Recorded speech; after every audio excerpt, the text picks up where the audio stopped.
Hi guys, it's Machaela. So if you missed my earliest pregnancy symptoms update video, I will link it down below, as well as my pregnancy announcement. It's all in a playlist, so I'll just leave it all together. But for today, I'm going to go ahead and do my pregnancy symptoms weeks 4 through 8. As I am filming this, I am currently 9 weeks pregnant.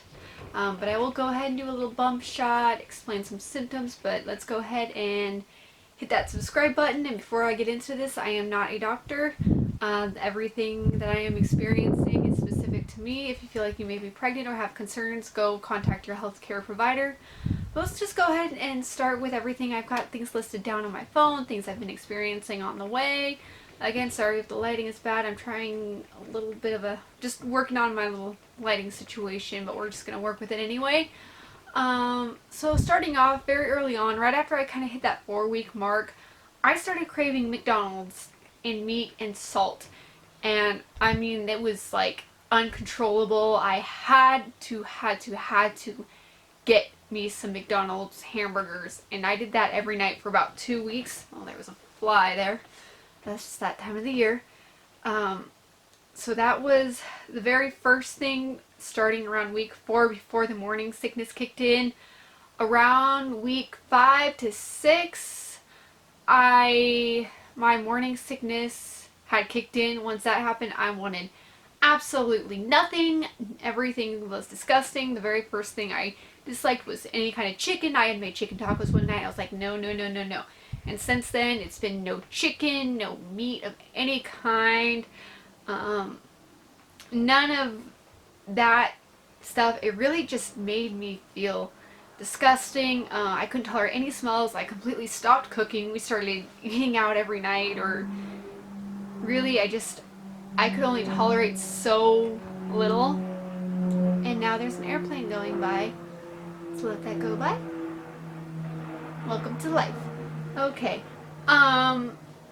so I could not tolerate anything really what I've been eating. I actually started eating my daughter's animal crackers, because they were bland, they were plain. I managed to I can tolerating more sweet stuff. I'm not craving it. It's more like tolerating it, like pancakes. I can do eggs, which is good because it's protein. Eggs, yogurt. My instructed me to get a lot of proteins. I'll do some protein shakes. But I can't even do like chocolate shakes. And another thing, and I'm like so devastated, anybody who knows me knows that coffee is my life. I cannot tolerate coffee. I have had no coffee at all since the morning sickness kicked in. Over the last week or so, I've been managing iced coffee for when I am wanting some kind of coffee and I'm just needing that caffeine picker-upper a little bit. And it's sad because coffee is like the only caffeine source that really like wakes me up, enlivens me, and I feel good.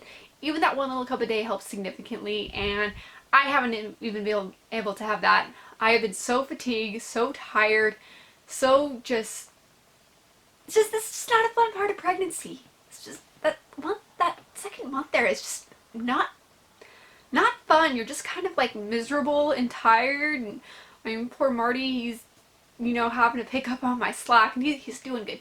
He's doing great. He's being loving about it. He's very much like, okay, babe, I understand. Just relax. I'll take care of the kids. I'll help you out where I can. So he's been really good to me and just letting me rest. Because of course, I hit a certain time of the day. It's usually like early to mid-evening that the morning sickness is worse.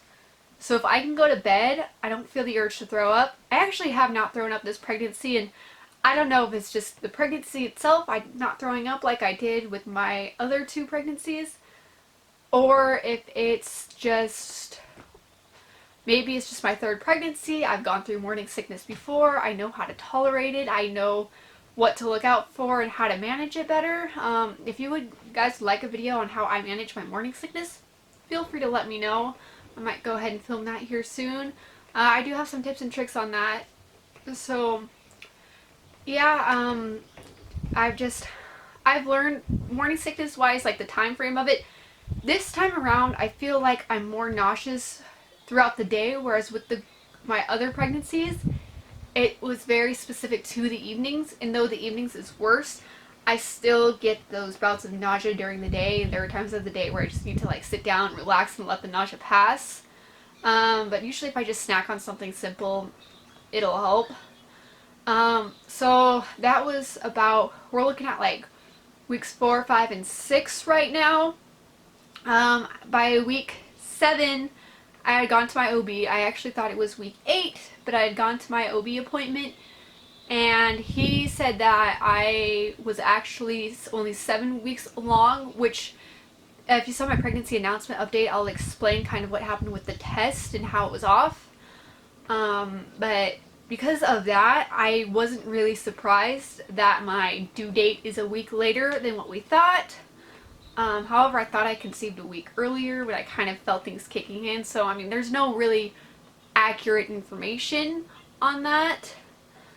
But, you know what? I'll just go ahead and grab my ultrasound real quick and show you guys.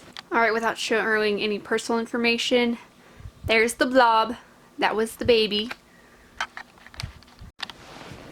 So it actually took the doctor a minute to find the baby. I was kind of like worried there for a second that he wasn't going to be able to find the baby because of how long it took. I was originally scheduled to go in a week before, and I'm glad I didn't, because then I would have been like waiting around for a week, like not sure what was happening. But everything's fine, just the baby's small. I got another ultrasound to actually confirm the due date again. So there's still a chance that that due date may change. But yeah, we're looking forward to that. So that was week 7. And I was still dealing with a lot of the morning sickness. Come week 8, kind of week 8 leading up to week 9, but we're just going to stick to week 8 for now. You guys are going to think I'm absolutely nuts and crazy for this, but I have felt the baby move already.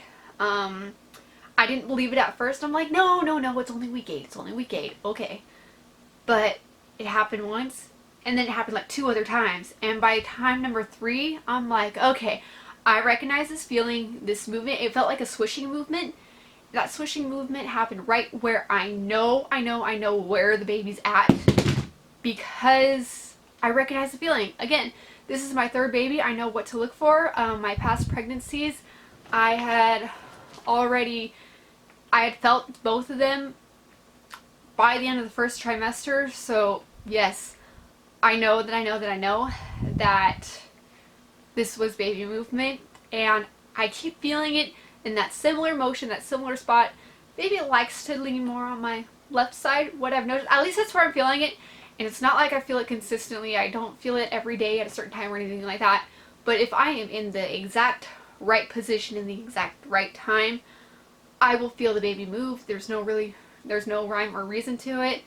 But yes, I know. You guys are probably going to look at me like, are you sure you felt the baby move? Are you sure it wasn't just something else, like an air bubble or something? I don't know. But no, it was the baby moving. I even Googled it, and Google said, oh yeah, not until a minimum of 18 weeks. And I'm like, that's not true. I felt my other kids by the end of the 1st trimester, and that's within 13 weeks. So yes, I'm calling it the baby has moved. I felt it. And overall, I think that's pretty much it for now. Yeah, alright, I'm looking at the rest of my symptoms that I have tracked on my phone. That is everything I have felt weeks 4 through 8. The fullness of my boobs have since eased up. Actually, towards the end of week 8, the morning sickness did start to ease up a little bit, which was nice. I'm slowly starting to be able to eat food again, but I'll save those for the next update because I really want to keep everything specific to weeks 4 through 8. And let's just go ahead and do a bump shot real quick. There's not a whole lot of bump to show. Alright, this is bare bump. Baby is still pretty low, but I am feeling everything. I am feeling like the hardness, which is also a new symptom, but the hardness of the belly, that's a week 8.5 symptoms, but there's just a front view. There's another side view. It's not too big yet, but that's definitely bump. And so, yeah. And that being said, comment down below if it's in the 1st trimester and you felt your baby move presumably, is that a word? Presumably early, then anyone would probably suggest. Let me know. I want to know if I'm not the only one. So with that, thank you for watching. God bless, and congratulations if you are expecting. Bye, guys.